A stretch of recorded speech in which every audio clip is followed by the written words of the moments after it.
आज के इस ई व्याख्यान में हम फ्रांस की क्रांति के कारण के बाद में इसकी मुख्य घटनाएं और फ्रांस की क्रांति के तात्कालिक कारण के बारे में अध्ययन करेंगे। जैसा कि पिछले अध्याय में हमने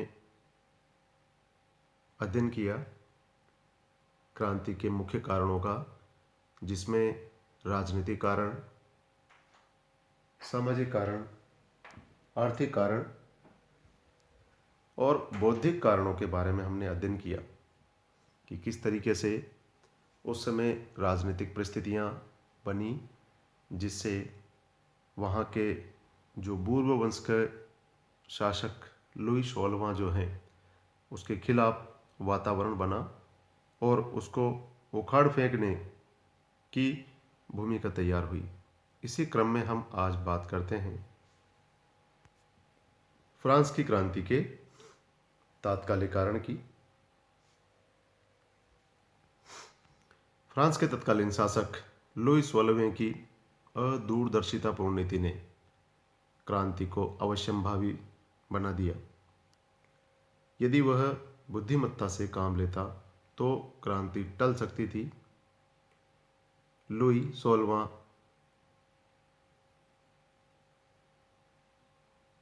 भीरु स्वभाव तथा अस्थिर प्रकृति का होने के कारण शीघ्र ही दूसरों के बहकावे में आ जाता था। लुई में शासन की जटिल परिस्थितियों को समझने की क्षमता का अभाव था।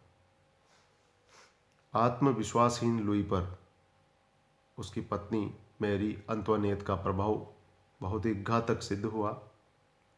उसके आचरण एवं शासन में अनुचित हस्तक्षेप के कारण वह फ्रांस में लोक निंदा की पात्र बन गई थी।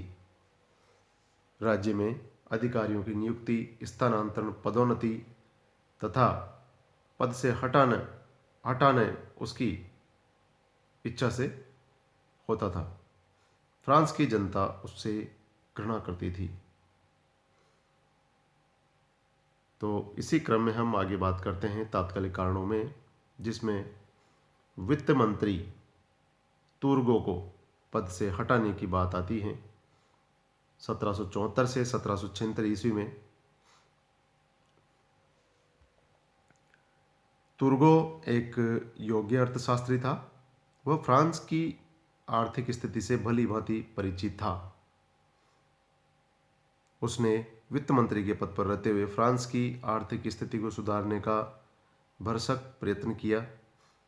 तुर्गो ने भूमि का कुशलतापूर्वक उपयोग करके मुक्त व्यापार की नीति को अपना कर, प्रशासन का मानकीकरण करके और सामाजिक भेदभावों को समाप्त करके सुधार की निर्भीक नीति का अनुसरण करने का प्रयास किया। उसने खाद्यान्न के व्यापार पर लगे हुए बहुत से प्रतिबंध हटा दिए। उसने विभिन्न व्यवसायियों को शक्तिशाली संस्था गिल्ड को, जो श्रेणी पर आधारित थी, उसको समाप्त कर दिया। उसने सड़कों की मरम्मत के निमित्त लिए जाने वाले बेगार को समाप्त करके एक सामान्य कर लगाया।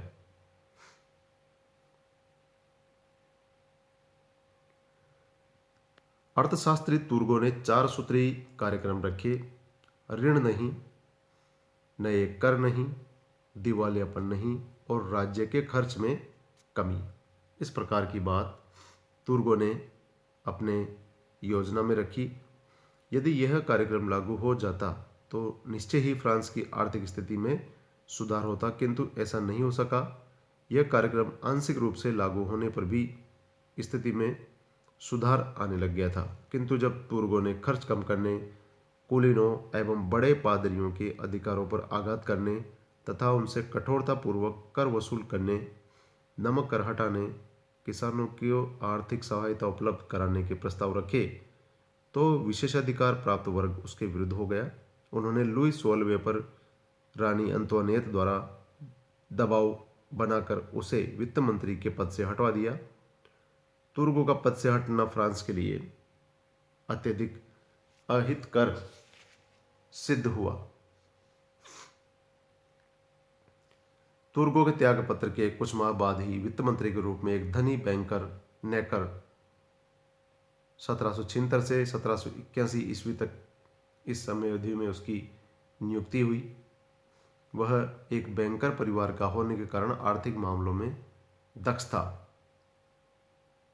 ठीक उसी तरीका से जब उसने फ्रांस की आर्थिक स्थिति को सुधारने का प्रयास किया तो उसे भी जो है अपने पद से हटना पड़ा और तुर्गो, नेकर तथा केलोन यह सब वित्त मंत्री के पद पर बैठे, लेकिन इनको काम नहीं करने दिया गया अच्छे से और इनको अपने पद से हटा दिया। आगे हम बात करते हैं क्रांति की शुरुआत एवं मुख्य घटनाओं की।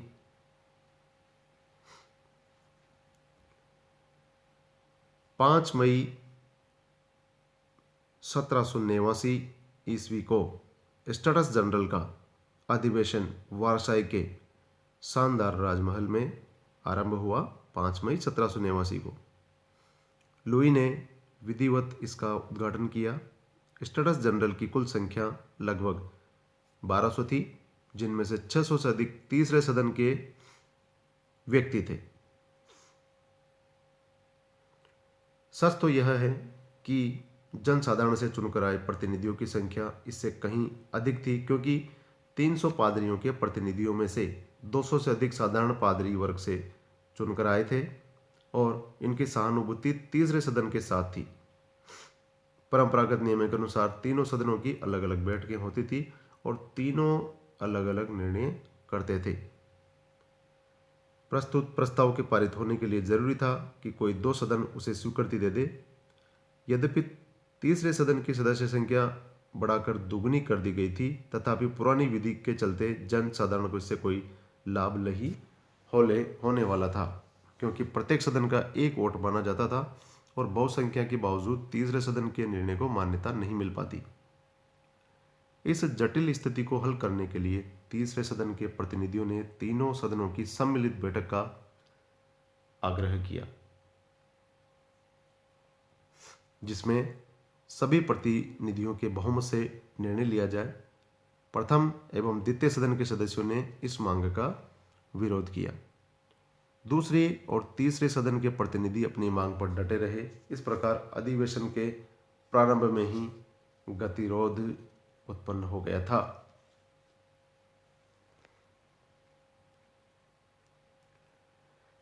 ऐसी परिस्थितियों में निम्न वर्ग से चुनकर आए पादरी एक एक करके तीसरे सदन के साथ आ गए और विशेषाधिकारी लोगों का साथ उन्होंने त्याग दिया।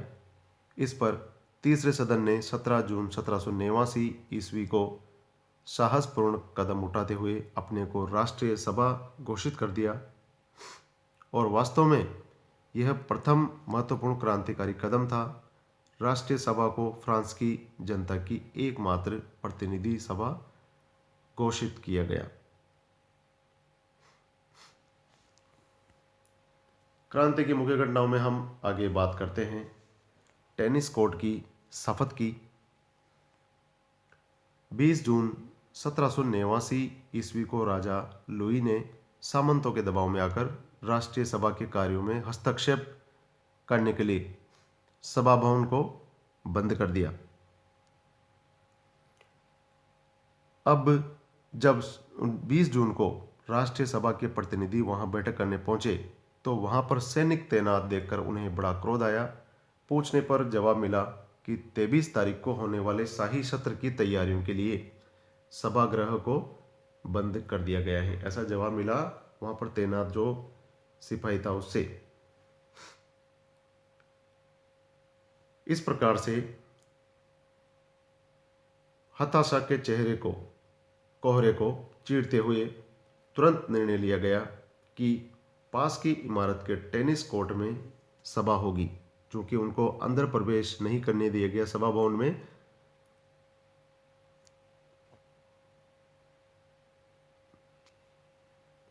टेनिस कोर्ट में सभा होगी।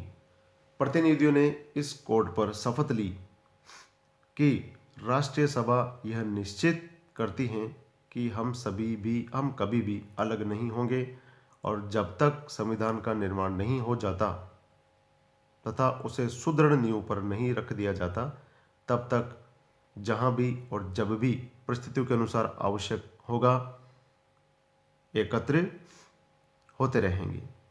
तो इस प्रकार की शपथ राष्ट्रीय सभा के लोगों ने वारसाई के महलों में, उसी के पास में जो टेनिस कोर्ट था उसमें यह शपथ ली, और इतिहास में यह टेनिस कोर्ट की शपथ के नाम से जानी जाती है।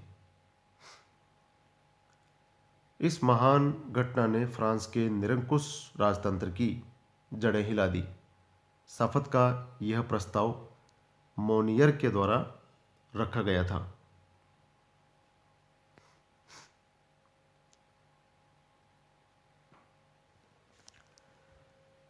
अंत में राजा को इस प्रकार की परिस्थितियों के सामने झुकना पड़ा और उसने 27 जून को तीनों सदनों को एक साथ बैठने की अनुमति दे दी। इस प्रकार से राष्ट्रीय सभा को वैधानिक मान्यता मिल गई। यह सर्वसाधारण वर्ग की पहली महत्वपूर्ण विजय थी, और उसी समय इस विजय के बाद राजा के हाथों से सत्ता निकलकर राष्ट्रीय सभा के हाथों में चली गई थी, क्योंकि पहले तीनों सदनों की अलग अलग बैठक होती थी और तीसरे सदन की बहुसंख्या के बावजूद पहला और दूसरे सदन का एक मत होने के कारण वह बहुमत की श्रेणी में आता और तीसरे सदन को कोई लाभ नहीं मिल पाता तथा चाहे उसकी सदस्य संख्या अधिक थी। तीनों सदनों के साथ बैठने से राष्ट्रीय महासभा का महत्व बढ़ गया। उसने संविधान बनाने का कार्य अपने हाथ में ले लिया। 9 जुलाई को राष्ट्रीय सभा ने अपने आप को संविधान सभा घोषित कर दिया। ऐसी परिस्थितियों में राजा और सभा दोनों ही एक दूसरे के प्रति शंकित थे। पेरिस की स्थिति बहुत उत्तेजक बन गई थी। अकाल, बेकारी तथा जनप्रिय वक्ताओं के उत्तेजक भाषणों ने स्थिति को और भी विस्फोटक बनाने में सहयोग दिया। उधर राजा पर कुलीनों और रानी का दबाव बढ़ रहा था। अंत में राजा ने संविधान सभा को दबाने का प्रयास किया। यह राजा की अदूरदर्शिता का प्रमाण था। संविधान सभा के सदस्यों ने सैनिकों के बढ़ते हुए दबाव को देखते हुए अनुभव किया कि उनके लिए स्वतंत्र रूप से काम करना संभव नहीं होगा। इस पर मिरावो के माध्यम से लुई को यह संदेश भेजा गया कि वह सैनिकों को वापस भेज दे। इस पर राजा ने उत्तर दिया कि यदि प्रतिनिधि सैनिकों से भयभीत हो गए हैं तो पेरिस छोड़कर चले जाए, किंतु प्रतिनिधि राजा की धमकी के आगे झुके नहीं। इस प्रकार से 11 जुलाई को लोकप्रिय वित्त मंत्री नेकर को पद से हटा दिया गया और तत्काल देश छोड़ने के आदेश दिए गए। यह समाचार संपूर्ण पेरिस में बड़ी तेजी के साथ फैल गया और उत्तेजना का वातावरण बन गया था।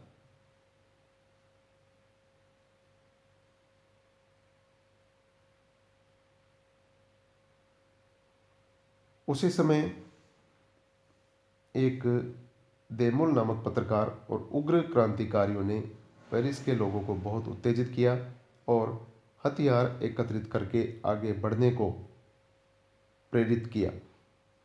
13 जुलाई को रोटी और शराब की दुकानों को लूटा गया और इसी बीच यह अफवाह फैला दी गई कि सैनिकों को पेरिस भेजा जा रहा है।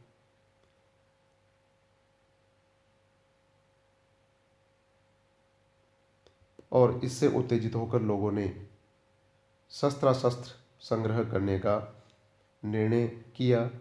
नगर में जहाँ भी हथियार उपलब्ध हो सकते थे वहाँ लूट खसोट करके भीड़ ने ये सारे हथियार जो है अपने कब्जे में कर लिए और हथिया लिए। ऐसे विस्फोटक समय में बाद में 14 जुलाई को बास्तिल के दुर्ग के पतन की घटना हुई। 14 जुलाई की सुबह पेरिस का वातावरण अत्यंत बदला हुआ था। नगर में प्रशासन ठप हो चुका था।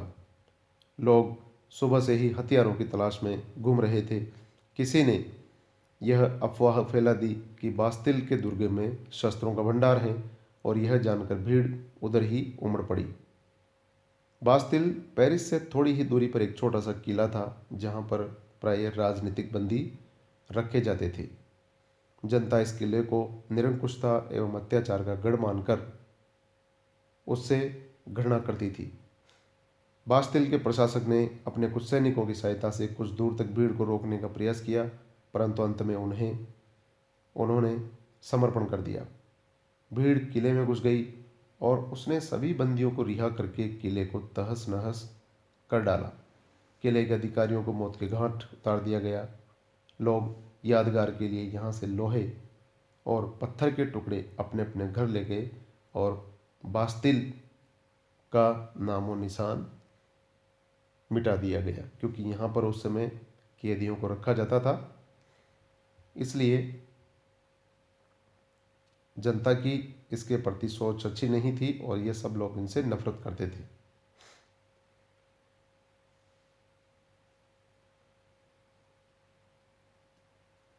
इस दुर्ग के पतन को केवल फ्रांस में ही नहीं अपितु सारे संसार में स्वतंत्रता के नव जन्म का परिचायक माना गया था, क्योंकि लोगों ने अत्यधिक उग्र होकर भीड़ ने जो है उस किले को तहस नहस कर डाला और उसका अस्तित्व ही समाप्त कर दिया। 14 जुलाई को ही राष्ट्रीय दिवस घोषित कर दिया गया। पुराने राजकीय झंडे के स्थान पर लाल, सफ़ेद एवं नीले रंग का एक नया तिरंगा अपना लिया गया।